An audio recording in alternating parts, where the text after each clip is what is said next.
అందరికీ నమస్తే అండి. తెలుగు లెసన్స్ ఛానల్కి స్వాగతం. ఈరోజు వీడియోలో మనం 9వ తరగతి సింగిడి 1 తెలుగుకు సంబంధించి టాప్ 100 బిట్స్ అండి. టోటల్ 9వ తరగతి మొత్తం టెక్స్ట్ బుక్ అంతా కూడా ఓవర్వ్యూ చేసుకుందాం ఈరోజు. ఇందులో నుండి మనకు ఎవ్రీ ఇయర్ అన్ని సెషన్లు కలిపి 4-5 బిట్స్ మనకు వస్తున్నాయి. ఎవ్రీ సెషన్, ప్రతి సెషన్లో కూడా మనకు 4-5 బిట్స్ వస్తున్నాయి. ఓకే అండి, వీడియోలోకి వెళ్దాము. 9వ తరగతి, దాని పేరు సింగిడి 1 అండి. ఇది గుర్తుపెట్టుకోవాలి. సింగిడి 1, సింగిడి 1, సింగిడి 1, సింగిడి 1. ఎందుకంటే మొన్న సెషన్లో 6వ తరగతి పుస్తకం పేరు అడిగారు. నవ వసంతం 1, 6వ తరగతి పుస్తకం నవ వసంతం, 7వ తరగతి నవ వసంతం 2, 8వ తరగతి నవ వసంతం 3, 9వ తరగతి సింగిడి 1, 10వ తరగతి సింగిడి 2. ఇవి గుర్తుపెట్టుకోవాలండి. ఇందులో నుండి ఖచ్చితంగా మనకు ఒక బిట్ తప్పనిసరిగా వస్తుంది. ఓకేనా? మొదటి పాఠం ఇది, ధర్మార్జునులు. నేను కేవలం ఇంపార్టెంట్ అనుకున్న బిట్స్ మాత్రం తీశానండి. ధర్మార్జునులు పాఠ్యభాగం ఏ ప్రక్రియకు చెందినది? ధర్మార్జునులు అనేది ప్రబంధ ప్రక్రియకు చెందినది. ప్రబంధం, ఇది గుర్తుపెట్టుకోండి, ప్రబంధం. ఎందుకంటే ప్రబంధ ప్రక్రియ లాస్ట్ ఇయర్ మనకు 2 బిట్లు వచ్చాయి ప్రబంధం నుంచి. ఒకటి ప్రబంధం, ఒక పాఠం పేరు ఇచ్చి ప్రబంధం అడిగారు, ఇది ఒకటి. నెక్స్ట్ ప్రబంధంలో ఎన్ని వర్ణనలు ఉంటాయని అడిగాడు. ప్రబంధంలో 18 రకాల వర్ణనలు ఉంటాయి. 18. దీన్ని అష్టాదశ వర్ణనలు అంటాం. ఇది గుర్తుపెట్టుకోవాలండి. పురాణం అంటే పాతదైనా కొత్తగా కనిపిస్తుంది పురాణం. ఇందులో ఇది 18 పురాణాలు ఉంటాయి. ఈ రెండు మనకు ఈజీగా గుర్తుపెట్టుకోవచ్చు. అష్టాదశ పురాణాలు, పురాణాల సంఖ్య అష్టాదశ, 18. ప్రబంధంలో ఎన్ని వర్ణనలు ఉంటాయి? 18 రకాల వర్ణనలు ఉంటాయి. వర్ణనలు. ప్రబంధం అంటే ఏంటంటే ఇతిహాసాల నుండి కానీ పురాణాల నుండి కానీ ఒక చిన్న కథను తీసుకుంటారు. చిన్న కథను తీసుకొని ఏం చేస్తారంటే ఈ 18 రకాల వర్ణనలో 18 కానీ కొన్ని కానీ తీసుకొని పెంచి పెద్ద చేసి దాన్ని రాస్తారు. దాన్ని ప్రబంధం అంటారు. ఇతిహాసం అంటే తెలుసు కదా, ఇది ఇలా జరిగింది అని చెప్పడాన్ని ఇతిహాసం అంటాం. కావ్యం అంటే పద్య రూపంలో ఉండేదాన్ని కావ్యం అంటాం. మీరు చూడండి, ఒక ప్రశ్నకు 4 ఆప్షన్లు ఉంటే మనం 4ంటిని కూడా ఎక్స్ప్లెయిన్ చేసుకుంటున్నాము. 4 ప్రశ్నలు ఇక్కడ తయారవుతున్నాయి. ఓకేనా? ప్రతిపద్య చమత్కారణుడు అని ఏ కవికి ప్రసిద్ధి? ప్రతిపద్య చమత్కారం అంటే ప్రతి పద్యంలో చమత్కారం ఉంటుంది. ప్రతిపద్య చమత్కారణుడు అని ఎవరినంటారు? చేమకూర వెంకట కవిని అంటారు. పొన్నగంటి తెలంగాణ, ఈయన యయాతి చరిత్ర అనే గ్రంథం రాస్తాడండి. ఇది అచ్చ తెలుగు కావ్యం, యయాతి చరిత్ర. ముకురాల రామారెడ్డి హృదయ శైలి అనే ఒక కావ్య సంపుటి రాస్తాడు, ముకురాల రామారెడ్డి. మామిండ్ల రామగౌడ్ వాయసం అనే పాఠ్యాంశం రాసిండు. మనకు వాయసం అనే పాఠ్యాంశాన్ని రాసిండు. ఓకేనా? చేమకూర వెంకట కవి రాసిన మరో కావ్యం, ఇక్కడ విజయ విలాసంతో పాటు అని ఒక పదం ఉండాలండి, అది మిస్ అయింది టైపింగ్ లో. విజయ విలాసంతో పాటు ఇంకేం రాసిండు చేమకూర కవి? ఒకటి విజయ విలాసం అనే గ్రంథం రాసిండు. దాంతో పాటు ఏం రాసిండంటే సారంగధర చరిత్ర రాసిండు. ఇక్కడ వేరే ఏదన్నా పెట్టుకోవాలి, వసు చరిత్ర అని పెట్టుకుందాం. ఇక్కడ ఆప్షన్ వసు చరిత్ర అని పెట్టుకుందాం. విజయ విలాసము, సారంగధర చరిత్ర 2 రాసింది కూడా చేమకూర వెంకట కవి. గుర్తుపెట్టుకోండి. వెంకట కవి తన విజయ విలాసం కావ్యాన్ని ఎవరికి అంకితం ఇచ్చాడు? లక్ష్మణామాత్యుడు, రఘునాథ నాయకుడు, ఇంద్రుడుకు, శ్రీకృష్ణుడికి. ఎవరికి అంకితం ఇచ్చాడు? రఘునాథ నాయకుడికి అంకితం ఇచ్చాడు. రఘునాథ నాయకుడు తంజావూరు రాజ్యాన్ని పరిపాలించే రాజు, ఈయనకు అంకితం ఇచ్చిండు ఈ రఘునాథ నాయకుడు. ఈ రఘునాథ నాయకుడికి బిరుదు ఏంటంటే అభినవ భోజరాజు. ఇది గుర్తుపెట్టుకోవాలండి. ఇది కూడా ఇంపార్టెంట్. 2025లో ఒక సెషన్లో వచ్చింది. అభినవ భోజరాజు అని పిలుస్తారు. ఈ రఘునాథ నాయకుడి యొక్క పండిత సభను ఏమంటారంటే విజయ భవనం అంటారు. విజయ భవనం. ఈ 2 ఇంపార్టెంట్. రఘునాథ నాయకుడు తంజావూరు రాజ్యానికి చక్రవర్తి. ఈ చక్రవర్తి యొక్క బిరుదు అభినవ భోజరాజు. ఈయన ఉండే పండిత సభ అంటే పండితులందరూ కూర్చోబెట్టి ఇష్టాగోష్ఠి, చర్చాగోష్ఠి చేసేటటువంటి సభ పేరు విజయ భవనం అని పిలుస్తారు. ఓకేనా? బుధకోటికి కొంగు పసిండి. ఇందులో బుధకోటి అనగా ఎవరు? బుధులు. బుధులు అంటే ఎవరు? పండితులు. బుధుడు అనగా పండితుడు. కోటి అంటే సమూహం, అంటే గుంపు. పండితుల సమూహాన్ని ఏమంటాం మనం? బుధకోటి అంటాం. ఇది గుర్తుపెట్టుకోండి. కొంగు పసిండి అనగా అర్థం ఏంది? పసిడి అంటే బంగారం, కొంగు అంటే కొంగున మూట కట్టుకోవడం. ఓకేనా? కొంగు పసిడి అంటే ఏంది? అవసరానికి ఉపయోగపడే బంగారాన్ని కొంగు పసిడి అంటారు. కొంగు పసిడి. అవసరానికి ఉపయోగపడే బంగారాన్ని కొంగు బంగారం అని పిలుస్తారు అనమాట. అంటే అత్యవసరానికి ఉపయోగపడే ఏ విలువైనదైనా కూడా కొంగు బంగారం అని పిలుస్తాం మనం. ఓకేనా. నెక్స్ట్ లెసన్ చూడండి. నేను ఎరిగిన బూరుగుల, అంటే నాకు తెలిసినటువంటి బూరుగుల పివి నరసింహారావు రాశాడు. హైదరాబాద్ రాష్ట్రానికి తొలి ముఖ్యమంత్రి ఎవరు? బూరుగుల రామకృష్ణారావు. డైరెక్ట్ ఆన్సర్ చెప్పేస్తున్నాను నేను. మన దేశ ఆర్థిక సంస్కరణల పితామహుడు ఎవరు? మన్మోహన్ సింగ్, పివి నరసింహారావు, బూరుగుల, చిదంబరం. ఎవరంటే పివి నరసింహారావు. ఆర్థిక సంస్కరణల పితామహుడు అంటారు. ఈయన పివి నరసింహారావు మన భారతదేశానికి మాజీ ప్రధాని. పివి నరసింహారావు గారి రాజకీయ గురువు ఎవరు? ఇది ఇంపార్టెంట్ అండి, వెరీ ఇంపార్టెంట్. ఇది మీకు 2026లో ఎక్స్పెక్ట్ చేయొచ్చు. దీని మోస్ట్ ఎక్స్పెక్టెడ్ బిట్ ఇది. పివి నరసింహారావు రాజకీయ గురువు ఎవరు? స్వామి రామానంద తీర్థ. పివి నరసింహారావు నడిపిన పత్రిక పేరేంటి? కాకతీయ, గోల్కొండ, కృష్ణ పత్రిక, మూసి. కాకతీయ పత్రిక. ఇది మనకు 2026లో 2 సెషన్లలో వచ్చింది. ఇది వెరీ వెరీ ఇంపార్టెంట్. మళ్ళీ వస్తుందని కాదు, ఇంపార్టెంట్. చెప్పలేము, రిపీటెడ్ క్వశ్చన్స్లలో రావచ్చు కూడా. విశ్వనాథ సత్యనారాయణ గారి 1000 పడగలు నవలను పివి హిందీలోకి ఏ పేరుతో అనువదించాడు? 1000 పడగలు అనేది 1000 పేజీల నవల. విశ్వనాథ సత్యనారాయణ రాశాడు. ఈయన హిందీలోకి సహస్రఫన్. పేర్లను చూడండి. సహస్ర అంటే 1000, ఫన్ అంటే పడగ, 1000 పడగలు అని రాశాడు అనమాట. పివి నరసింహారావు గారి ప్రసిద్ధ ఆత్మకథ పేరేం పేరు? వీరి ఆత్మకథ పేరేం పేరు? The insider. ఇన్సైడర్ అంటే దాన్నే లోపలి మనిషి అని పిలుస్తాం. మరాఠీ పుస్తకం పన్ లక్షతి కొంగతోను పివి తెలుగులో ఏ పేరుతో అనువదించారు? ఏ పేరుతో అంటే అబలా జీవితం అనే పేరుతో అనువదించాడు. ఇది మరాఠీ పుస్తకం. ఇక్కడ మీకు బిట్ ఎట్లా పడవచ్చు అంటే, పివి నరసింహారావు అబలా జీవితం అనే పేరుతో రాసిన పుస్తకం మూల భాష ఏది? మరాఠీ పుస్తకం.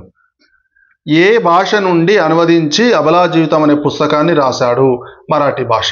ఈ రకంగా డైరెక్ట్ బిట్ పడదండి, మీకు ఇండైరెక్ట్ బిట్స్ పడతాయి. ఎందుకంటే టెట్ అనేది మనకు చాలా ముఖ్యమైన పరీక్ష. ఇది క్వాలిఫైయింగ్ ఎగ్జామ్ అయినా కూడా కాంపిటేటివ్ ఎగ్జామ్ లాగా ఉంది. కాబట్టి 1కి 2 సార్లు మనము అన్ని రకాలుగా మనం ప్రిపేర్ కావాలి. ఓకేనా. నెక్స్ట్ చూడండి. వలస కూలి అనేది గేయం యొక్క ముఖ్య లక్షణం ఏంటి? అంటే లయాత్మకంగా ఉండి ఆలపించేందుకు వీలుగా ఉండేదాన్ని గేయం అంటాం. గేయం అని పిలుస్తాం. వలసకోలి పాఠం ఏ గేయ సంకలనంలోది? ఇందాకే మనం చెప్పుకున్నామండి. ముకురాల రామారెడ్డి రాసినటువంటి హృదయ శైలి. రాసింది ఎవరంటే ముకురాల రామారెడ్డి అనే కవి రాస్తాడు. ఆయన రాసిన హృదయ శైలి అనే కావ్య సంపుటి నుండి తీసుకోవడం జరిగింది. ఊరిలో నీకు ఇల్లు లేదు, ఊరి వెలుపల పొలము లేదు అని వ్యవసాయ కూలి గురించి రాసింది ఎవరు? ఊరిలో నీకు ఇల్లు లేదు, ఊరి వెలుపల పొలము లేదు అన్నది ఎవరంటే సుద్దాల హనుమంతు. మీకు సుద్దాల హనుమంతు పేరు ఐడియా ఉంది కదండి. 7th క్లాస్లో పల్లెటూరి పిల్లగాడ అనే గేయాన్ని ఈయననే రాశాడు. పల్లెటూరి పిల్లగాడ అనే గేయాన్ని. ఇది కూడా ఇంపార్టెంట్, వెరీ వెరీ ఇంపార్టెంట్. 2026లో ఒక సెషన్లో వచ్చింది బిట్. రామారెడ్డి గారు ఏ అంశంపై పరిశోధన చేసి డాక్టరేట్ పొందారు? నేను డైరెక్ట్ చెప్పేస్తున్నానండి ఆన్సర్. మీరు చదువుకోండి ఒకసారి, దీన్ని పాస్ చేసుకొని మీరు ఆన్సర్ చెప్పినా సరే. ప్రాచీన తెలుగు కవిత్వంలో కవితాత్మక భావ పరిణామం గురించి పరిశోధన చేయడం జరిగింది. ఓకేనా. రంగాచార్యతో ముఖాముఖి అనే పాఠ్యాంశం. రంగాచార్య ప్రసిద్ధ నవల ఏది? చిల్లరదేవుళ్ళు, 1000 పడగలు, మాలపల్లి, ప్రజల మనిషి. చిల్లరదేవుళ్ళు అనేది వీరి నవల. చిల్లరదేవుళ్ళు అనేది నిజాం రాజ్యంలో భూస్వాముల యొక్క ఆగడాలను వివరిస్తూ రాసినటువంటిది. ఇక్కడ నిజాంనేమో ఆయన మూల విరాట్గా చెప్తాడు. మూల విరాట్గా నిజాం చెప్పి అక్కడ భూస్వాములు లేదా దోపిడీదారులు ఉంటారు కదా, వాళ్ళని ఏమంటాడంటే చిల్లర దేవుళ్ళు అంటాడు అనమాట. ఈ పేరు ఎందుకు పెట్టిండంటే ఈ భూస్వాములు ప్రజలను ఎలా పీడిస్తున్నారు అనే ఆగడాలు ఎలా చేస్తున్నారు, నిజ జీవితంలో జరిగినటువంటి సంఘటనలన్నీ కూడా ఇందులో రాస్తాడు. అత్యద్భుతమైన నవల దాశరథి రాసినటువంటి నవల. ఓకేనా. చిల్లర దేవుళ్ళు. 4 వేదాలను సరళమైన తెలుగు వచనంలోకి అనువదించిన మహానుభావుడు ఎవరు? ఈయననే, దాశరథి రంగాచార్యులే. ఇక్కడ మీరు కన్ఫ్యూజ్ కావద్దు. దాశరథి కృష్ణమాచార్యులు వీరి అన్నగారు. ఈయన పద్యకవి. ఓకేనా. దాశరథి కృష్ణమాచార్యులు పద్యకవి, దాశరథి రంగాచార్యులు గద్యకవి. గుర్తుపెట్టుకోవాలి. వీరు నవలలు రాశారు, ఈయన కావ్యాలు రాసిండు అనమాట. ఓకేనా. రంగాచార్య గారి ఆత్మకథ పేరేం పేరు? ఆత్మకథ ఏంది? జీవనయానం అనేది ఆత్మకథ. జీవనయానం. ఓకేనా. జీవనయానం గుర్తుపెట్టుకోండి. శతక మధురిమ అంటే మనకేంది? శతక పద్యాలను గురించి, శతక పద్యాలు పిల్లల్లో నైతిక విలువలను, సామాజిక విలువలను తెలియజెప్పడం కోసం శతక పద్యాలు ఏర్పాటు చేసినటువంటి పాఠం ఇది. శతకానికి ఉండే ప్రధాన లక్షణాలు చూడండి, శతకం. శతకం అంటే సెంచరీ, ఇంగ్లీష్లో సెంచరీ అంటాం. సెంచరీ అంటే 100. అంటే సెంచరీ అంటే శతకంలో ఎన్ని ఉండాలి? 100కు పైగా పద్యాలు ఉండాలి. 100 ప్లస్ దాదాపుగా 108 పద్యాలు ఉంటాయండి. ద్విశతకాలు కూడా ఉంటాయి, అంటే 200 పద్యాలు ఉంటాయి, 300 పద్యాల శతకాలు కూడా ఉన్నాయి. కానీ సాధారణంగా 100 కానీ 108 పద్యాలు కానీ ఉంటాయి. మకుటం అనేది ఉంటుంది తప్పనిసరిగా ఒక శతకానికి. అంటే మకుటం అంటే చివరి పాదం కానీ, చివరి పదం కానీ, చివరి 2 పదాలు కానీ ప్రతి పద్యంలో ఒకేలాగా ఉంటాయి. దీన్ని ఏమంటామంటే మనము కిరీటం అని అంటాం. మకుటం అంటే కిరీటం అని అర్థం. ఓకేనా? దీనికి ఇంకొక లక్షణం ఏముంటుందంటే ముక్తకం అనే లక్షణం కూడా ఉంటుంది. ముక్తకం అంటే ఏంటంటే ఏ పద్యానికి ఆ పద్యము స్వతంత్ర భావం కలిగి ఉంటుందన్నమాట. అంటే ఒక పద్యానికి మరో పద్యానికి లింక్ ఉండదు. ఏ పద్యానికి ఆ పద్యం అర్థం స్వతంత్రంగా కలిగి ఉంటుంది. ఓకేనా? శ్రీకాళహస్తీశ్వర శతకాన్ని రాసింది ఎవరు? దూర్జటి. బద్దెన ఏ శతకాన్ని రాస్తాడు? సుమతి శతకాన్ని రాస్తాడు. బద్దెన, సుమతి, బద్దెన. వేమన శతకాన్ని రాస్తాడు. పోతన నారాయణ శతకాన్ని రాస్తాడు. నేను ఒకసారి శతకాలు వీడియో చేశానండి, 10 నిమిషాల వీడియో. జస్ట్ మీకు అన్ని శతకాలు కోడ్స్తో ఎలా గుర్తుపెట్టుకోవాలో ఈ వీడియోలో నేను చెప్పడం జరిగింది. ఒకసారి వీలైతే ఈ వీడియో కూడా చూడండి. సుమతి శతకకర్త ఎవరు? బద్దెన. ఇందాకనే చెప్పుకున్నాం కదా, బద్దెన. దాశరథి శతకం కంచర్ల గోపన్న. దాశరథి కరుణాపయోనిధి అనేది మకుటం. దాశరథి కరుణాపయోనిధి, కరుణ అనే సముద్రం కలిగిన వాడ అని అర్థం. సుమతి శతకం ఏంది? సుమతి అనేది మకుటం. శ్రీకాళహస్తీశ్వర శతకానికి శ్రీకాళహస్తీశ్వర అనేది మకుటం. మీకు మకుటం కూడా అడుగుతాడండి. మకుటం అడిగి ఇది ఏ కవి రాశాడు అన్నాడు అనుకోండి, అప్పుడు కన్ఫ్యూజ్ అవుతారు. పోతన రాసిన నారాయణ శతకం. ఓకేనా? వేమన శతకంలోని మకుటం ఇది. చూడండి, ఇట్లా అడుగుతాడు. వేమన శతకంలోని మకుటం ఇది విశ్వదాభిరామ వినురవేమ. సుమతి శతకం మకుటం సుమతి. దాశరథి శతకం దాశరథి కరుణాపయోనిధి. శ్రీకాళహస్తీశ్వర శతకం శ్రీకాళహస్తీశ్వర. ఓకేనా? నెక్స్ట్ చూడండి. ఒక ముఖ్యమైన విషయాన్ని లేదా సమాచారాన్ని ప్రజల్లోకి బలంగా తీసుకెళ్లడానికి ఉపయోగించే సాధనం ఏది? నవల, కరపత్రం, నాటకం, పురాణం. ప్రజల్లోకి ఎక్కువ వెళ్ళేటువంటివి కరపత్రాలు. దీన్ని ఇంగ్లీష్లో పాంప్లెట్ అంటాం. ఇంగ్లీష్లో పాంప్లెట్ అంటాం. ఇది కరపత్రం. దీక్షకు సిద్ధం కండి అనేది కరపత్రం ప్రక్రియకు చెందినది. అది గుర్తుపెట్టుకోవాలి. నెక్స్ట్, స్వాతంత్ర పోరాటంలో ప్రజలను చైతన్యపరచడానికి కరపత్రాలు ఏ విధంగా తోడ్పడ్డాయి? సింపుల్ అండి. పోరాటం అన్నాడు కదా, ఉద్యమ స్ఫూర్తిని రగిలించాయి. సింపుల్ బిట్టే. నేను ఎందుకు తయారు చేశానంటే సింపుల్ బిట్టే. కానీ సిస్టమ్ ముందు కూర్చున్నప్పుడు ఇదే ఇంపార్టెంట్ బిట్ అవుతుంది. తాడే పామై కరుస్తుంది అంటారు కదా, ఆ టైప్ అవుతుంది అనమాట. సింపుల్ అని అనుకుంటాం కానీ అవే పోతాయి. కాబట్టి 1-2 సార్లు మధ్యలో మీకు ఇట్లా చేయడానికి పెట్టడం జరిగింది. ఓకేనా? చెలిమి అనే పాఠ్యాంశాన్ని పొన్నెగంటి తెలంగాణ అనే కవి రాశాడు. తెలుగులో మొట్టమొదటి అచ్చ తెలుగు కావ్యం ఏది అంటే యయాతి చరిత్ర. ఇది డైరెక్ట్ బిట్టు. ఇది చేమకూర వెంకటకవి విజయ విలాసం రాసిండు. చేమకూర వెంకటకవి విజయ విలాసం. మనుచరిత్ర పెద్దన్న రాసిండు. ఇది మనకు సిలబస్లో లేదు. సారంగధర చరిత్ర కూడా చేమకూర వెంకటకవే రాసిండు. ఓకేనా? ఈ యయాతి చరిత్ర అనేది తెలుగులో మొట్టమొదటి అచ్చ తెలుగు కావ్యం. అచ్చ తెలుగు కావ్యం అంటే ఎలాంటి సంస్కృత పదాలు లేకుండా అన్ని తెలుగు పదాలే వాడి, అచ్చ తెలుగు పదాలను వాడి రాసినటువంటి కావ్యం ఇది. ఇది మనకు 2026లో ఈ బిట్ వచ్చింది. ఇది గుర్తుపెట్టుకోండి. యయాతి చరిత్ర రాసిన కవి పొన్నెగంటి తెలగన. సంస్కృత పదాలు లేకుండా కేవలం అచ్చ తెలుగు పదాలతో మాత్రమే రాసే కావ్యాన్ని ఏమంటాం మనం? అచ్చ తెలుగు కావ్యం అంటాం. ప్రబంధం అంటే తెలుసు కదా, పురాణాల నుండి లేదా ఇతిహాసాల నుండి ఒక చిన్న కథను తీసుకొని పెంచి అష్టాదశ వర్ణనలతో పెంచి రాయడాన్ని ప్రబంధం అంటాం.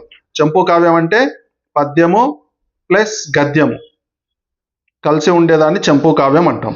ముక్తకం అంటే శతక కావ్యాలను ముక్తకాలు అంటారు. అంటే ఏ పద్యానికి ఆ పద్యం స్వతంత్ర అర్థాన్ని కలిగి ఉండేదాన్ని ముక్తకం అంటాం. ఉద్యమ స్ఫూర్తి Sangam Lakshmibai. Very very important. ఈ లెసన్ నుండి మనకు ఒక్క బిట్ మాత్రం కంపల్సరీ పడుతుంది. రాసి పెట్టుకోండి, కంపల్సరీ పడుతుంది. ఉద్యమ స్ఫూర్తి పాఠ్యభాగాన్ని అందించిన ప్రసిద్ధ తెలంగాణ ఉద్యమకారిణి ఎవరు? Sangam Lakshmibai. Very very important lesson అండి ఇది. సంగం లక్ష్మీబాయి గారు స్థాపించిన ప్రముఖ మహిళా విద్యా సంస్థ ఏదంటే శారదా నికేతనం. ఇది వెరీ వెరీ ఇంపార్టెంట్. ఓకేనా? ఈమె గురించి లాస్ట్ ఇయర్ బిట్ ఏమొచ్చిందంటే స్వాతంత్రోద్యమంలో పాల్గొన్న తొలి తెలంగాణ మహిళ. స్వాతంత్రోద్యమంలో పాల్గొని జైలుకు వెళ్ళిన తొలి తెలంగాణ మహిళ. ఓకేనా? సంగం లక్ష్మీబాయి. గుర్తుపెట్టుకోండి బాగా. ఓకేనా? ఈమె హైదరాబాద్లో ఐఎస్ సదన్ అనే ఒక సేవా సంస్థను స్థాపిస్తుంది. ఇందిరా సేవా సదన్. ఈ పేరు మీదుగానే ఇప్పుడు హైదరాబాద్లో సంతోష్ నగర్ ప్రాంతంలో ఐఎస్ సదన్ అనే ప్రాంతాన్ని పిలుస్తారు. ఐఎస్ సదన్, ఇందిరా సేవా సదన్ అనే ఒక స్వచ్ఛంద సంస్థ, సేవా సంస్థ. ఇది మహిళలకు, విద్యార్థులకు, అనాథలకు, వృద్ధులకు సేవలు అందించే సంస్థ ఇది. కోరస్ అనే పాఠాన్ని ఎవరు రాసిండ్రు? సలంద్ర లక్ష్మీనారాయణ రాసిండు. వచన కవితను రాసిన కవి సలంద్ర లక్ష్మీనారాయణ. సలంద్ర రాసిన ప్రసిద్ధ కవితా సంపుటి ఏంటంటే ఈ మూడిట్లా దాదాపుగా 2025లో ఒకటి వచ్చిందండి. ఇది ఇంపార్టెంట్, నేను అందుకే 3 పెట్టేసిన ఇక్కడ. ఓకేనా. నెక్స్ట్ వాగ్భూషణం, ఇరువెంటి కృష్ణమూర్తి గారు రాశారు వాగ్భూషణం అనే పాఠం. ఇదేంటంటే మనకు ఉపన్యాస ప్రక్రియ ఎట్లా చేయాలి, ఉపన్యాసం ఎట్లా చేయాలి, మన భాష మీద అభిరుచిని ఎట్లా పెంపొందించుకోవాలి అనే విషయం దీంట్లో ఉంటుంది. ఇరువెంటి కృష్ణమూర్తి గారి ప్రసిద్ధ వ్యాస సంపుటి వాగ్భూషణం, భూషణం ఇది. ఓకేనా. వాగ్భూషణం అనే పాఠం ఏ ప్రక్రియకు చెందినది అంటే ఇది వ్యాస ప్రక్రియకు చెందినది. వ్యాసం కథానికి అంటే తెలుసు కదండి, కథ కంటే చిన్నది. ఇక అని ఉంటే చిన్నది అని అర్థం. ఇక చివరికి ఇక అని ఉంటే కథ కంటే చిన్నది కథానిక, నాటకం కంటే చిన్నది నాటిక, ఇట్లా. ఓకేనా. పద్యం అంటే మీకు తెలుసు, ఛందస్సు కలిగి ఉండేదాన్ని పద్యం అంటాం. ఇంటర్వ్యూ అంటే తెలుసు, ముఖాముఖి, ఇద్దరు వ్యక్తులు ఒకరి అంశాలు ఇంకొకరు మాట్లాడడం. ఇంటర్వ్యూ సంభాషణ కాదు, ఇంటర్వ్యూ అంటే ఒకరు అడుగుతుంటే ఇంకొకరు చెప్తుంటారు అనమాట. వాగ్భూషణం పాఠం యొక్క ఇతివృత్తం ఏంటంటే భాషా అభిరుచి. ఇందాక నేను చెప్పాను కదా, భాష గురించి ప్లస్ ఉపన్యాసం గురించి ఉంది ఇక్కడ. ఓకేనా. వాయసం పాఠ్య భాగాన్ని రాసిన ఆధునిక పద్య కవి ఎవరు? వాయసం రాసింది ఎవరంటే మామిండ్ల రామగౌడు. ఇది వెరీ వెరీ ఇంపార్టెంట్. ఇది కూడా మనకు 2025లో ఒక సెషన్లో వచ్చింది. ఇక్కడ ఒకటి మిస్ చేశానండి. కవి సమయాలు అనేది ఇరువెంటి కృష్ణమూర్తి గారి పరిశోధన గ్రంథం. ఇది గుర్తుపెట్టుకోండి, పరిశోధన గ్రంథం. ఇది 2026లో వచ్చింది, ఒక సెషన్లో వచ్చింది. ఇది వచ్చింది కాబట్టి నేను ఈ బిట్ తయారు చేశాను అనమాట. ఓకే, ఇది ఇక్కడ మర్చిపోయాను, ఇప్పుడు గుర్తుంది. Very very good. నెక్స్ట్ కొంచెం ఫాస్ట్గానే వెళ్తానండి, ఎందుకంటే మీరు ఆల్రెడీ రివిజన్ చేసే ఉంటారు. కొంచెం ఫాస్ట్గా వెళ్తా. వాయసం అంటే అర్థం కాకి. ఓకేనా. తీయని పలకరింపు ఇల్లిందల సరస్వతీదేవి రాస్తుంది. ఇల్లిందల సరస్వతీదేవి. కేంద్ర సాహిత్య అకాడమీ అవార్డు పొందిన మొదటి తెలుగు మహిళా రచయిత్రి ఎవరంటే ఈమెనే, ఇల్లిందల సరస్వతీదేవి. వెరీ వెరీ ఇంపార్టెంట్ ఇది, ఇల్లిందల సరస్వతీదేవి. సరస్వతీదేవి గారి ఏ కథా సంపుటానికి కేంద్ర సాహిత్య అకాడమీ అవార్డు వచ్చింది? స్వర్ణ కమలాలు. ఇది గుర్తుపెట్టుకోండి. సరస్వతికి స్వర్ణ కమలాలతో పూజ చేశారు, ఇట్లా గుర్తుపెట్టుకోండి. సరస్వతీదేవికి స్వర్ణ కమలాలతో పూజ చేశారని. ఓకే. ఉపవాచకాల నుండి రెగ్యులర్గా అయితే బిట్స్ రావట్లేదు, కానీ ఈసారి చెప్పలేము. అంటే లాస్ట్ ఇయర్ ఒక 2026 జూన్ సెషన్లోనే రాలేదండి, జనవరి సెషన్లో వచ్చినాయి. 2025లో కూడా ఉపవాచకాల నుండి బిట్స్ వచ్చినాయి, ఒక జూన్ సెషన్లో రాలేదు పెద్దగా. ఎందుకైనా మంచిదని నేను కొన్ని బిట్స్ తయారు చేసిన ఇంపార్టెంట్వి. ఒకసారి చూడండి. కుమ్రం భీం నిజాంకు వ్యతిరేకంగా ఏ నినాదంతో పోరాడాడు? సింపుల్, జల్ జంగల్ జమీన్. నీరు అడవి భూమి. నీరు అడవి భూమి అనే నినాదంతో కుమ్రం భీము నిజాంకు వ్యతిరేకంగా పోరాడాడు. గోల్కొండ కవుల సంచిక, ఆంధ్రుల సాంఘిక చరిత్ర గ్రంథాల కర్త ఎవరు? ఒకే ప్రశ్నలో 2 వచ్చినాయి చూడండి. సురవరం ప్రతాపరెడ్డి. ఈయన ఏం చేస్తాడు? తెలంగాణలో కవులే లేరు అన్న అపప్రదం తొలగించడానికి గోల్కొండ కవుల సంచిక రాస్తాడు. 354 మంది కవుల చరిత్రను రాస్తాడు. అంతేకాకుండా ఆంధ్రుల సాంఘిక చరిత్ర, ఇది అసలు చాలా మంచి గ్రంథం, పెద్ద గ్రంథం ఇది. ఆంధ్రుల సాంఘిక చరిత్ర అనేది మన సమాజం గురించి, ఆంధ్రుల సమాజం గురించి, ఆంధ్రుల సాంఘిక లక్షణాల గురించి పూర్తిగా తెలియజేసినటువంటి గ్రంథం. పరిశోధక గ్రంథం లాగా ఉంటుంది. సురవరం ప్రతాపరెడ్డి గారు ఏ పత్రికకు స్థాపకుడిగా వ్యవహరించారు? గోల్కొండ పత్రిక అండి. కాకతీయ ఎవరు? పివి నరసింహారావు గారు. ఓకేనా. నెక్స్ట్, నా గొడవ పేరిట తన కవిత్వాన్ని ప్రజలోకి తీసుకున్న ప్రజాకవి ఎవరు? కాళోజీ. అందశ్రీ అంటే తెలుసే కదండి. అందశ్రీ మనకు తెలంగాణ గేయాన్ని రాయడం జరిగింది. తెలంగాణ గేయాన్ని రాసింది అందశ్రీ. సుద్దాల హనుమంతు పల్లెటూరి పిల్లగాడ అనే గేయాన్ని రాశాడు. పల్లెటూరి పిల్లగాడ. ముకురాల రామారెడ్డి వలస కూలి అనే గేయాన్ని రాస్తాడు. ఓకేనా. కాళోజీ నారాయణరావు గారి జయంతిని సెప్టెంబర్ 9 తెలంగాణ ప్రభుత్వం ఏ రోజుగా నిర్వహిస్తోంది? తెలంగాణ భాషా దినోత్సవంగా నిర్వహిస్తుందండి. తెలంగాణ భాషా దినోత్సవం. ఓకేనా. భారతదేశంలో మొట్టమొదటి బహుజనుల పాఠశాల ప్రారంభించిన మొదటి మహిళా ఉపాధ్యాయురాలు సావిత్రిబాయి పూలే. 2025లో ఈ బిట్ వచ్చిందండి, సావిత్రిబాయి పూలే గురించి. ఈసారి వచ్చే అవకాశం ఉంది, ఒకసారి చూసుకోండి. నా తెలంగాణ కోటి రత్నాల వీణ అన్నది ఎవరు? దాశరథి కృష్ణమాచార్యులు. నా తెలంగాణ కోటి రత్నాల వీణ మా నిజాం రాజు జన్మ జన్మాల బూజు అంటాడు ఈయన. జన్మ జన్మాల బూజు అంటాడు. మా నిజాం రాజు జన్మ జన్మాల బూజు. తెలంగాణలో గడ్డిపోచ కూడా కత్తిలాగా మారింది, ఎదిరించింది. అల్పులు కూడా కత్తి పట్టి ఎదిరించారు దాశరథి కృష్ణమాచార్యులు. నా తెలంగాణ కోటి రతనాల వీణ. నిజామాబాద్ జైలులో గోడల మీద కవితలు రాసి ఏమంటాం ఉద్యమానికి స్ఫూర్తిని రగిలించినటువంటి వ్యక్తి దాశరథి కృష్ణమాచార్యులు. ఈయనను పద్య కవి అని పిలుస్తారు. పద్య కవి అంటే దాశరథి రంగాచార్య గద్య కవి, ఈయన పద్య కవి అనమాట. ఓకేనా. తెలంగాణ రాష్ట్ర అధికారిక గీతం జయ జయ హే తెలంగాణ రాసింది ఎవరు? సింపుల్ అండి, అందెశ్రీ. ఎవరు? అందెశ్రీ.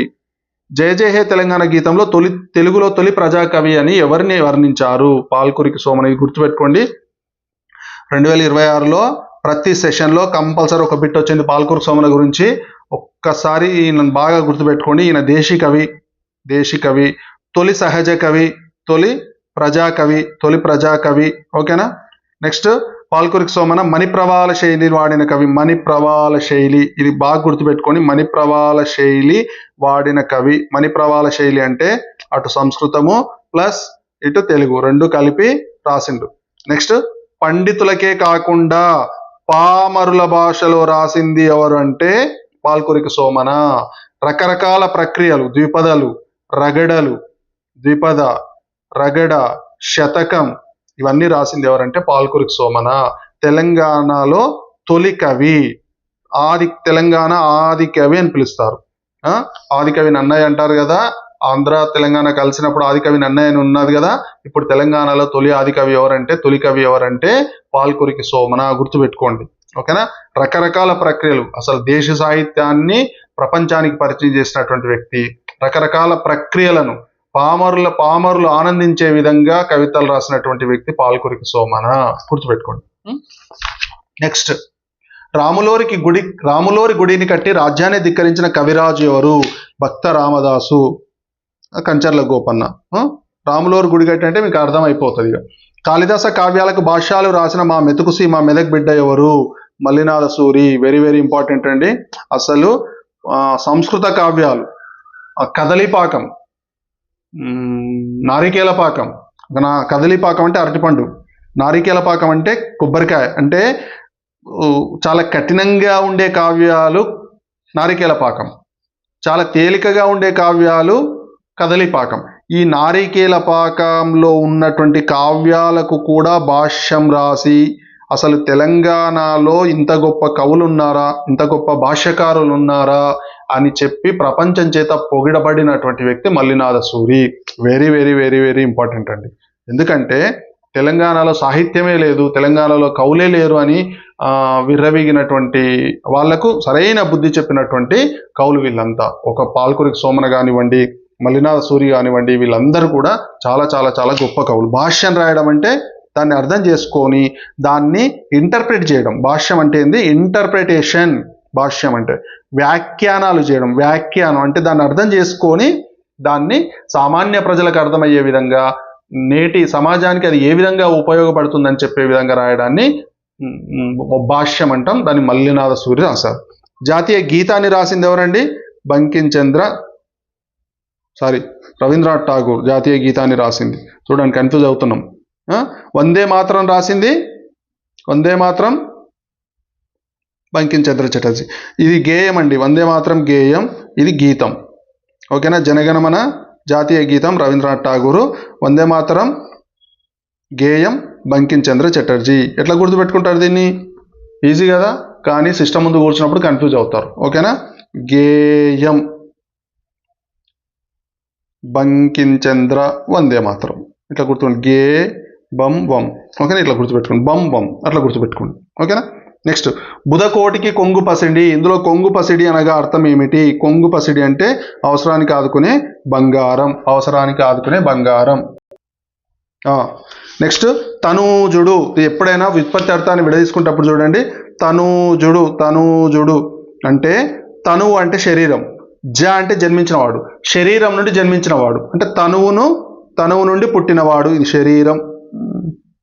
శరీరం నుండి పుట్టినవాడు ఎవరు? కుమారుడు. రైట్. నెక్స్ట్ నృపాలుడు అంటే ఉత్పత్తి అర్థం. నృ అంటే ఏంది? నరులు.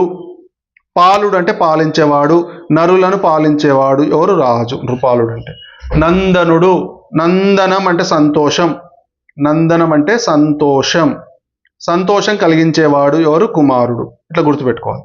మొగము అంటే ముఖము, ఆననము. డైరెక్ట్ చెప్పేస్తున్నాండి, మీరు పాస్ చేసుకొని ఆన్సర్ పెట్టుకోండి, ఈజీ అవుతుంది. క్షితి అంటే ఆ భూమి, ధరణి, అవని. క్షితి అంటే. పురము అంటే ఇల్లు, పురము అంటే నగరము, పట్టణము. పర్యాయ పదాలు. ఓకేనా. ఉపాధ్యాయుడు అంటే ఒజ్జ. చూడండి ఇక్కడ రెండు మీకు కన్ఫ్యూజ్ అవుతాయి. ఉపాధ్యాయుడు అంటే ఒజ్జ, ఒజ్జ. వైద్యుడు అంటే వెజ్జు, వెజ్జు. ఈ రెండు కన్ఫ్యూజ్ అవుతాయండి, మీకు గుర్తుపెట్టుకోవాలి. ఉపాధ్యాయుడు అంటే ఒజ్జ, వైద్యుడు అంటే వెజ్జు. సింపుల్ గుర్తుపెట్టుకోండి. ఏంది ఇక్కడ వా ఉంది, ఇక్కడ వా ఉంది, వా కాకృతం ఉంది, అట్లా గుర్తుపెట్టుకోండి. ఓకేనా. రైట్. ఆజ్ఞ అంటే ఆన, భాష అంటే భాష. ఇంకా మీకు మిగతా చెప్పుకుందామా. దమ్మం అంటే ఏంది? ధర్మం, ధర్మం. భాష అంటే భాష.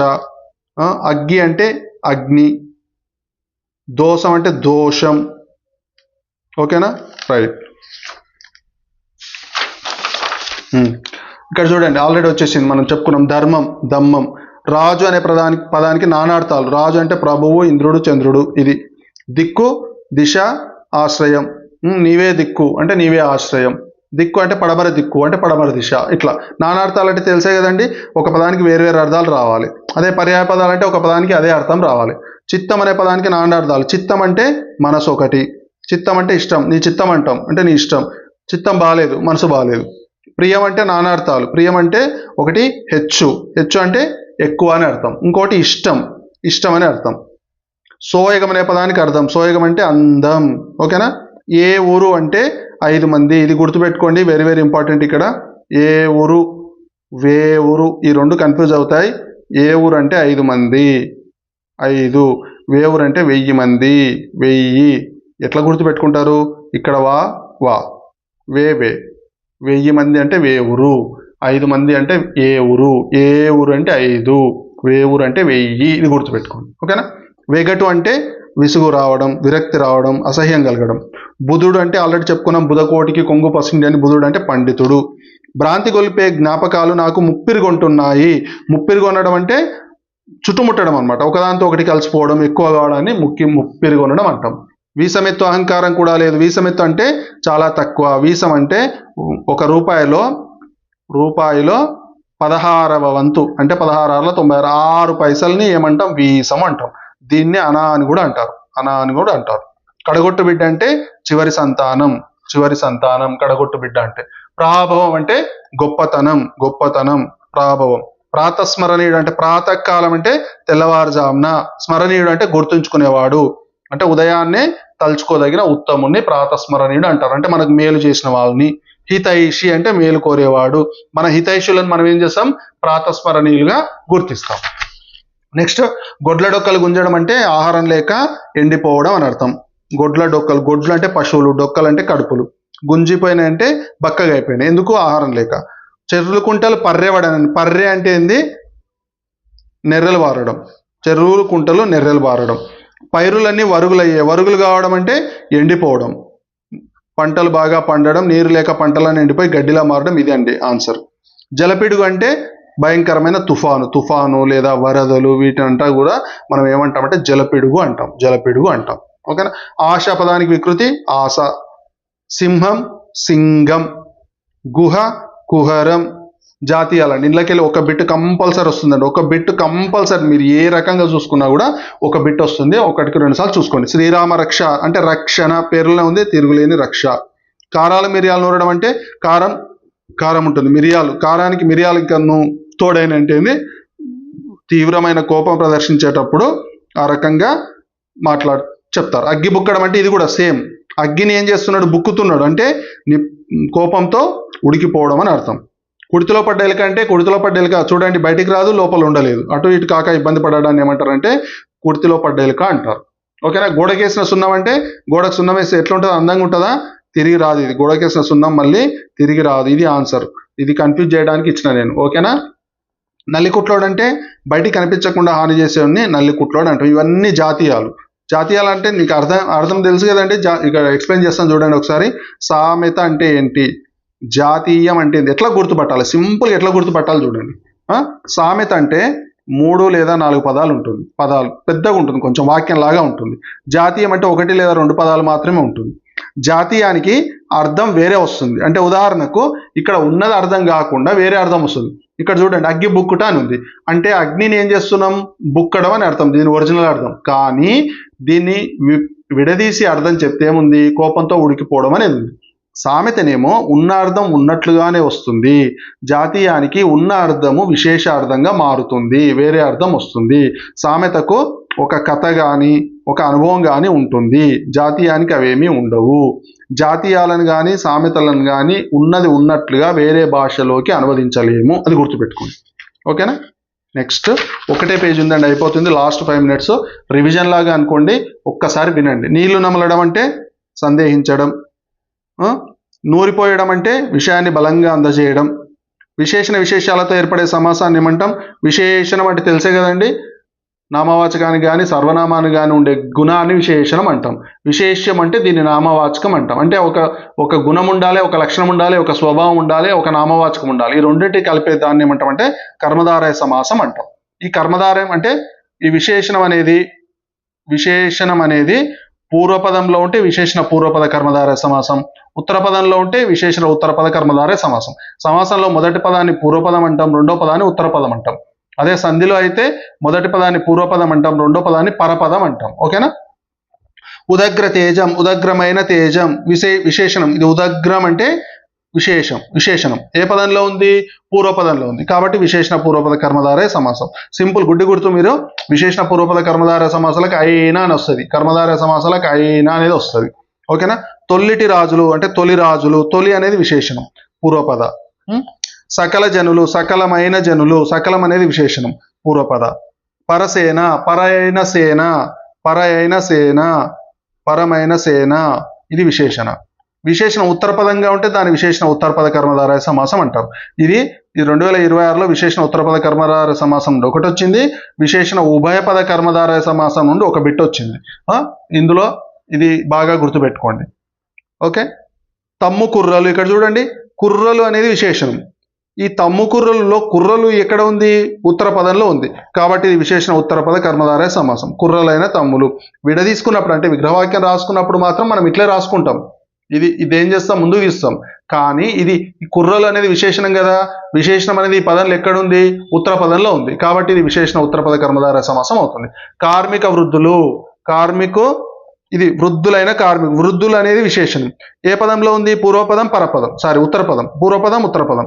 అంటే మొదటి పదాన్ని పూర్వపదం అంటాం, రెండో పదాన్ని ఉత్తర పదం అంటాం. ఇది ఉత్తర పదంలో ఉంది కాబట్టి ఇది ఉత్తరపద కర్మధారయ సమాసం, వృద్ధులైన కార్మికులు. ఓకేనా. 2 రాష్ట్రాలు, 2 అంటే సంఖ్య వచ్చినప్పుడు ఏం చేయాలి, మనం ద్విగు అని వాడాలి. దీన్ని ద్విగు సమాసం అంటాం. 2 సంఖ్య గల రాష్ట్రాలు అనాలి, 2 సంఖ్య గల రాష్ట్రాలు. ఫాస్ట్గా రాస్తున్నాండి, ఇది ద్విగు సమాసం. శక్తి సామర్థ్యాలు చూడండి, ఇక్కడ శక్తి ఉంది, సామర్థ్యం ఉంది. 2 పదాలకు ప్రాధాన్యం ఉంది. ఉభయ పద ప్రాధాన్యం ఏ సమాసం, ద్వంద్వ సమాసం. 2 గుర్తుపెట్టుకోండి. ద్వా 2 ఉన్నాయి, ద్వంద్వ 2 ఉన్నాయి, 2 ద్వాలు ఉన్నాయి, రెండింటికి ప్రాధాన్యం ఉంది. కాబట్టి ఇదేంది, ద్వంద్వ సమాసం. అట్లా గుర్తుపెట్టుకోండి. ఓకేనా. అమూల్య సమయం అంటే అమూల్యమైన సమయం, ఇదేంది, విశేషణ పూర్వపద కర్మధారయ సమాసం. ఓకేనా. పెద్ద కుటుంబం, పెద్దదైన కుటుంబం, ఇది కూడా విశేషణ పూర్వపద కర్మధారయ సమాసం. ఓకేనా. వి పు క స అని రాశ, విశేషణ పూర్వపద కర్మధారయ సమాసం. పూర్వపదంలో సంజ్ఞ ఉంటే ఏమంటాం, దాని సంజ్ఞ అంటే పేరు, సంజ్ఞ అంటే సంభావన. పేరు గుర్తుపెట్టుకోండి, భావన అని పేరు గుర్తుపెట్టుకోండి. భద్రాచలం, తప్పుపడిందండి ఇక్కడ, మిస్టేక్ అయింది టైపింగ్. భద్రాచలం అంటే భద్ర అనేది పేరు, భద్ర అనే అచలం అంటే కొండ, చలం అంటే చలనం లేనిది, అచలం అంటే చలనం లేనిది, ఏంది, కొండ, కదలదు అది. భద్ర అనే పేరు కాబట్టి ఇదేంది, సంభావన పూర్వపద కర్మధారయ సమాసం. పేరు మొదట్లో ఉంది కదా, భద్ర అనేది పేరు కదా, ఇది మొదట్లో ఉంది కదా, పూర్వపదంలో ఉంది కదా, కాబట్టి పూర్వపద కర్మధారయ సమాసం. ఉపమానం యొక్క ధర్మాన్ని ఉపమేయంపై ఆరోపించి రెండింటికి భేదం లేనట్టు చెప్తే అది ఏ సమాసం. దీన్ని ఏమంటామంటే అభేదం అంటాం. అభేదం చెబితే అంటే భేదం లేనట్టు చెబితే దాన్ని ఏమంటాము, రూపక సమాసం అంటాం. రూపక సమాసం, ఇది గుర్తుపెట్టుకోండి.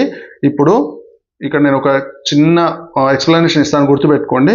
ఉపమానం, ఉపమేయం, ఇక్కడ రెండు పదాలు ఉన్నాయండి, ఉపమానం ఉపమేయం.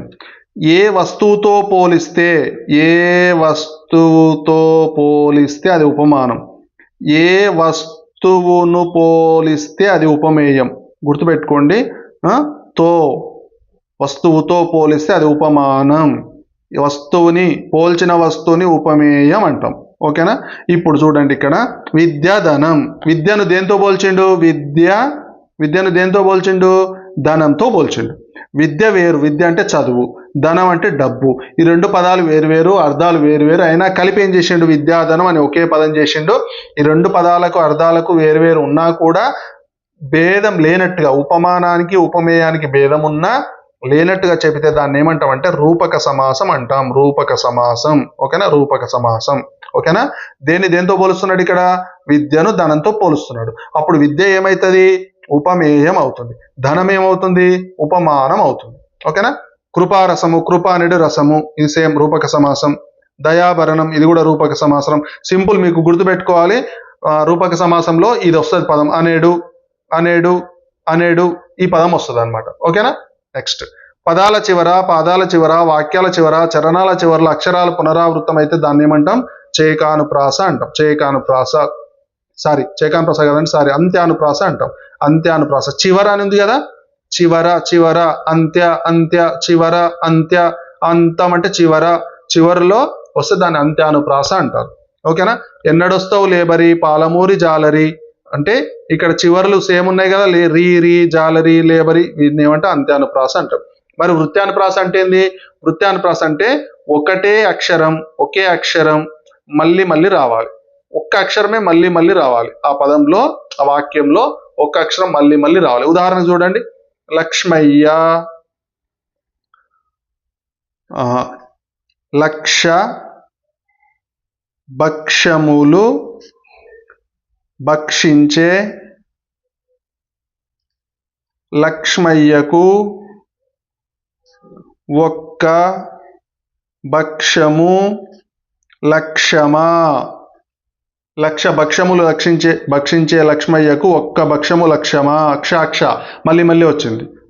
ఇంకా సింపుల్ అండి, కీక, కాకి, కాక, కేకి అంటే నెమలి, అంటే కాకి యొక్క ఈక ఫెదర్, కాకి కాకుండా కేకిక, నెమలికి ఉంటుందా? కాకికే ఉంటుంది కదా. అంటే ఒకే అక్షరం ఏమైంది? మళ్ళీ వచ్చింది.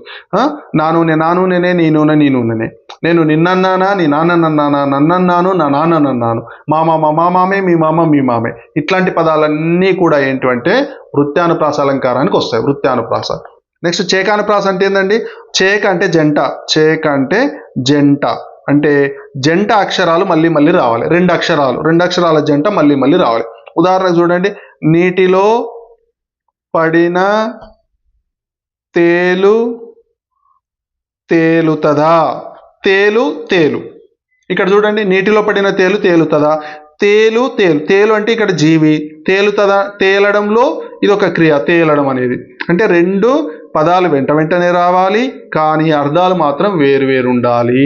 ఇది గుర్తుపెట్టుకోవాలి. పదాలు వెంటనే వచ్చి అర్థాలు వేరు ఉంటే దాన్ని ఏమంటారంటే చేకానుప్రాస అంటారు. చేకానుప్రాస. ఓకేనా? ఉపమ అంటే మీకు తెలిసిందే, ఒక వస్తువును ఇంకొక వస్తువుతో అందంగా పోలిస్తే దాని ఉపమాలంకారం అంటారు.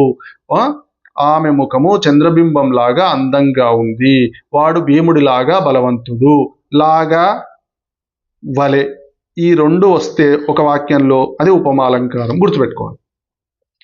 ఎట్లని సంధిని విడదీయండి. ఎట్లు ప్లస్ అని విడదీసినప్పుడు రెండు పదాలకు అర్థం ఉండాలి. ఎట్లా ప్లస్ అని కూడా ఉంది, కానీ ఇది మాండలిక పదము, వ్యాకరణ పదం ఇది. ఓకేనా? రైట్. ఎట్లని ఇది ఏ సంధి అవుతుంది? చూడండి, విడదీసినప్పుడు ఇక్కడ ఊ ఉంది, ఇక్కడ ఆ ఉంది, కలిసినప్పుడు ఆ వచ్చింది, పోయింది, మాయమైంది ఊ, కాబట్టి ఇది ఉకార సంధి. ఓకేనా? కాలం అంటూ విడదీయండి, కాలము ప్లస్ అంటూ. ఇటు చూడండి, ఇవి కలిసినప్పుడు ఏమైంది? ఈ ఆ ఇంట్లోకి పోయింది, అంటే ఇక్కడ పూర్వపదంలో చివరి అచ్చు ఊ ఉంది, పరపదంలో మొదటి అచ్చు ఆ ఉంది, కలిసినప్పుడు పరపదంలోని స్వరం దీనికి వస్తుంది, మాయమైంది ఊ, కాబట్టి ఇది ఉకార సంధి. ఏ అక్షరం మాయమైతే అది ఆ సంధి, ఉకార సంధి. ఇక్కడ ఏ ఉండి మాయమైతే ఇకార సంధి. ఏమి ప్లస్ అని, ఏమని, ఈ మాయమవుతుంది, ఇకార సంధి. ఆ ఉన్నప్పుడు ఆమాయమైతే అకార సంధి, అకార ఇకార ఉకార సంధులకు ఇట్లా సింపుల్గా మనం గుర్తుపెట్టుకోవచ్చు. ఇదండి 9వ తరగతి పాఠ్యాంశాలకు సంబంధించి అన్ని పాఠ్యాంశాలు. ఇందులో మీకు దాదాపుగా నాకు తెలిసినంత వరకు అయితే 5 మార్కులు తప్పనిసరిగా వస్తాయి. వీడియో మీకు నచ్చినట్లయితే షేర్ చేయండి, సబ్స్క్రైబ్ చేసుకోండి. మన ఛానల్లో మొత్తం టోటల్ టెట్కి సంబంధించినటువంటి తెలుగు మొత్తం ఉందండి. మీరు ఒక్కసారి అన్ని వీడియోలు చూసారంటే మీకు ఆటోమేటిక్గా 30 మార్కులకు 30 మార్కులు వచ్చే అవకాశం ఉంటుంది. అంతేకాకుండా సైకాలజీ కూడా ఇంపార్టెంట్. క్విక్ రివిజన్ షీట్లు, క్విక్ రివిజన్ అంటే మీరు ఈజీగా క్విక్గా రివిజన్ చేసుకోవడానికి ఈజీగా నేను తయారు చేసి పెట్టడం జరిగిందండి. 1-2 సార్లు చూస్తే మీకు అర్థమవుతుంది. పుస్తకం చదవండి, బాగా అర్థం కాకపోతే వీడియో చూడండి. Thank you very much.